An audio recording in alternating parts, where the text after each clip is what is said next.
एक टाइम था 2001 के आसपास जब पूरा हिंदुस्तान कंप्यूटर बाइक्स के पीछे दौड़ रहा था, जैसे कि आपकी H F deluxe, Splendor, discover, Platina वगैरह वगैरह।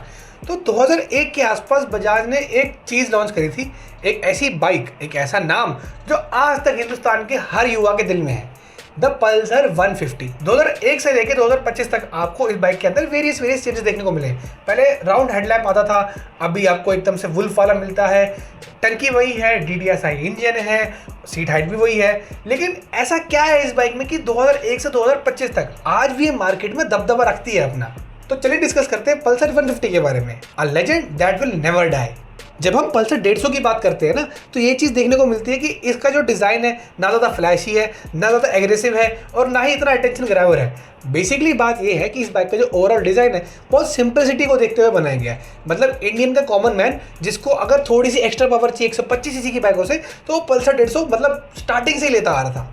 जब बजाज ने पल्सर 150 को फर्स्ट टाइम लॉन्च किया था ना, तो बहुत सारे लोगों के मन में यही था कि ये एक मतलब नई बाइक है, इसके कुछ साल अच्छी बिक्री होगी और उसके बाद नए नए आके सक्सेसर इसको ओवरटेक कर लेंगे। लेकिन आज भी ये ऐसा नहीं हो पाया है। पल्सर 150 का दबदबा मार्केट में उतना ही है जितना 2001 में था। बहुत सारे ऐसे लोग जो अपनी टीनेज में इस बाइक को ड्रीम करते थे, उनके लिए आज ये बाइक उनका एक कंप्यूटर का भी काम कर रही है। अगर हम इसके इंजन की ही बात करें तो 149 सीसी का इंजन मिल जाता है आपको, जो काफ़ी टाइम से रिलायबल है। मैक्सिमम पावर 14 PS की है और टॉर्क इसमें आपको मिल जाता है 13.25 Nm का, और माइलेज 47 से 50 के बीच में।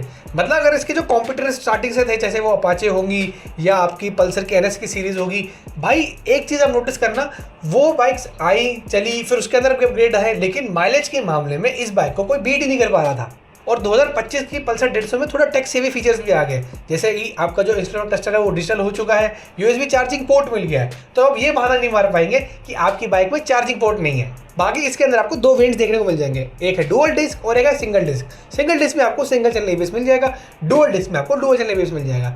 लेकिन बाइक के जो मतलब क्रक्स है ना, वो यही निकल के आ रहा है कि एक तो 5 स्पीड गियर बॉक्स है जो इतने टाइम से रिलायबल है ना, और बहुत ही इंपॉर्टेंट बात, इस बाइक को लेके आप किसी भी गली मोहल्ले के नुक्कड़ के मैकेनिक पे भी ले जाएंगे ना, इस बाइक के पार्ट्स आपको रेडीली अवेलेबल मिलेंगे। साथ ही साथ मैकेनिक को भी इसको ठीक करने में इतनी प्रॉब्लम नहीं होगी, क्योंकि बजाज ने इसके अंदर कभी इतने हैवी चेंजेस किए ही नहीं कि किसी मैकेनिक को बोले नहीं भैया आप इसको सर्विस सेंटर ले जाइए।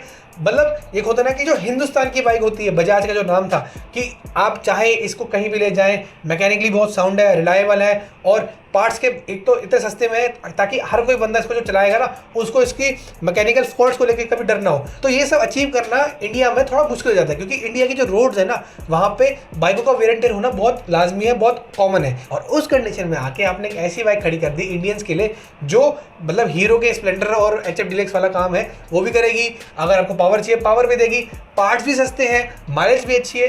तो ये बहुत लाजमी था कि इस बाइक को चलना था ही था। बाकी इसका जो राइडिंग स्टांस, राइडिंग पोस्चर और जो इंजन की पावर डिलीवरी है वो इस हिसाब से बनी हुई है कि कोई ऐसा बंदा जो नई नई बाइक चलाना सीख रहा हो, या कोई ऐसा बंदा जो कम्यूट करना चाह रहा हो, या फिर इनफैक्ट एक कोई ऐसा बंदा हो जो मतलब थोड़ा ओल्डर एज में हो, उन सभी के लिए ये बाइक अप्रोप्रिएट है। सभी एज ग्रुप के लिए ये बाइक जो है काम अपना पूरा कर देती है। बाकी सस्पेंशन की बात करें तो इसमें आपको फ्रंट में टेलीस्कोपिक मिल जाते हैं और पीछे में नाइट्रॉक्स है।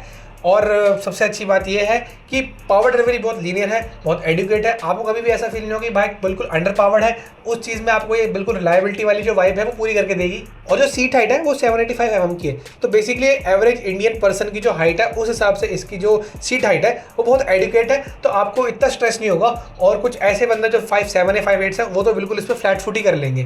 तो मतलब वो है ना कि एक ईजी टू राइड बाइक अगर चाहिए तो definitely Pulsar 150 is a very good choice. अगर हम एक्चुअल प्राइस की बात करें तो 1.13 लाख से स्टार्ट होती है और 1.20 लाख पे आके खत्म हो जाती है, तो बजट के अंदर भी आने वाली है।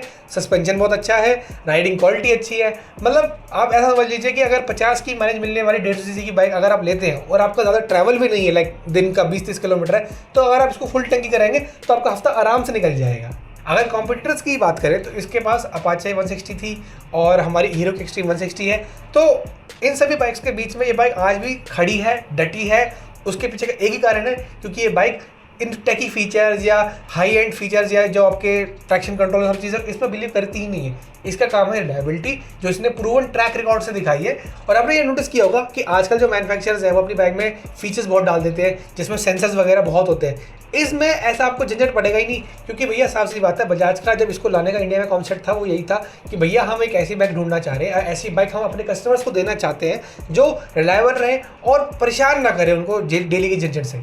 पार्ट्स इजीली अवेलेबल है, मैकेनिकल फ्रेंडली है और रीसेल भी बहुत अच्छा है। तो जो आप एक बाइक लेते भी है उसको अगर आप सेल भी करना चाहेंगे तो आपको वो वाला काम भी कर दिया। मैकेनिक के साथ भी अगर इसको लेके जाएंगे तो मैकेनिक भी इसको लेके इतना परेशान नहीं होगा।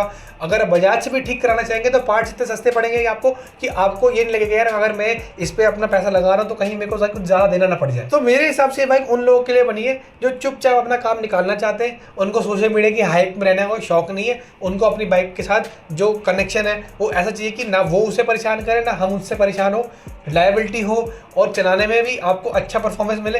अगर आपको ये सब चीज़ें अपनी बाइक में ढूंढनी है तो Pulsar 150 is the best option for you. और इंडिया की मार्केट के हिसाब से अगर देखें ना, एक बाइक 20 साल टिक के चलना बहुत बड़ी बात है और पल्सर ने एक काम मतलब अच्छे से किया है, बखूबी निभाया है। और पल्सर का नाम आने की वजह से ही ना पल्सर की और भी वेरिएंट्स आए जैसे N160, NS160, Pulsar RS200, NS200, in fact NS400 भी आ गई है। तो जो पल्सर की लेगेसी स्टार्ट करने वाली बाइक थी ना वो यही थी और मैं तो उम्मीद करता हूँ कि ये लेगेसी आगे भी कंटिन्यू रहे। जो लोग पल्सर 150 चला चुके हैं ना उनको इस बाइक की रिलायबिलिटी, इसकी परफॉर्मेंस और इसके जो पूरे ओवरऑल स्पेक्स है उसके बारे में इतना अच्छा कनेक्शन है ना कि वो जब गो टू ढूंढना चाहते हैं ना या किसी बंदे को रिकमेंड भी करना चाहते हैं 150 सीसी की बाइक तो हमेशा पल्सर 150 का ही नाम सबसे पहले उठ के आता है। और मैं इसमें बजाज को थम्स अप देना चाहता हूँ कि बजाज ने इसके अंदर कुछ फ्लैशी चेंजेस नहीं करे हैं, कुछ आउट ऑफ द बॉक्स नहीं करा है। उनने एक ऐसी बाइक बनाई है जो हर किसी बंदे की गो टू चॉइस बन जाए, साथ ही साथ वो एवरीडे डिपेंडेबल बाइक बन के निकले ताकि किसी भी एज ग्रुप का बंदा इस बाइक को चला के खुश रहे। और पल्सर 150 का कॉन्सेप्ट ना बहुत सिंपल था, उसको कभी मार्केट में सोशल मीडिया में इतनी हाइप नहीं करनी थी।